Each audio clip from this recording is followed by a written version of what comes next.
காவல்துறையில் ஒருத்தர் இருக்கார் ஒரு மனுஷன்.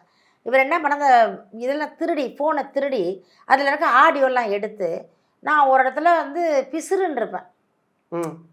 என்னப்பா அதில் பிசுறு மாதிரி ஒட்டிக்கிட்டு இருக்கு இப்படி எடுத்திருப்பேன். இந்த பிசுறு மாதிரி இருக்குது, இந்த பிசுறெல்லாம் தூக்கி போடணும்ப்பா, அதெல்லாம் பிசுறு மாதிரி இருக்குது ஒரு தடவை சொல்லியிருப்பேன். 3 நாள் கழித்து அது கணக்கு மசுறுன்னு இருப்பான். மசுறுங்கிறது பெரிய வார்த்தை கிடையாது, நம்மளுடைய முடி தான், யார் வேணால் சொல்லலாம். ஆமாம் ஆமாம், ஏன்னா ரீசெண்டாக கூட நீங்கள் திமுகவை கேட்டீங்க. சரி, லேடி சிவாஜி கிருஷ்ணமூர்த்திங்கிறாங்களே, அப்படியா? அப்படியா உங்களை என்ன அவ்வளோ அசிங்கமாக பேசுகிறேன்? அதாவது ஜெகதீஷ் பாண்டியன் இருக்கார்ல, நாம் தமிழர் கட்சியவே நாரடிச்சிட்டாரு சீமான். அதை நீங்கள் எப்படி பார்க்குறீங்க? ஜெகதீஷ் பாண்டியன் எத்தனை வருஷமா அண்ணன் கூட இருக்காரு? நீங்கள் தான் சொல்லணும். 10 வருஷத்துக்கு மேலே இருக்காரு. அவனால நண்பர் கூடவே இருப்பார், பக்கத்துலேயே உட்காந்துருப்பார். இவர் என்ன பண்ணா, கூட இருந்துட்டு அவருக்கு ஏதோ ஒரு ஆசை, யார் கூட ஒரு ஆஃபர் இருந்திருக்கும், போயிருக்கலாம். அது ஓகே, பணத்தாசை. அது தெரியாது நம்மளுக்கு, என்ன பிரச்சனை தெரியாது.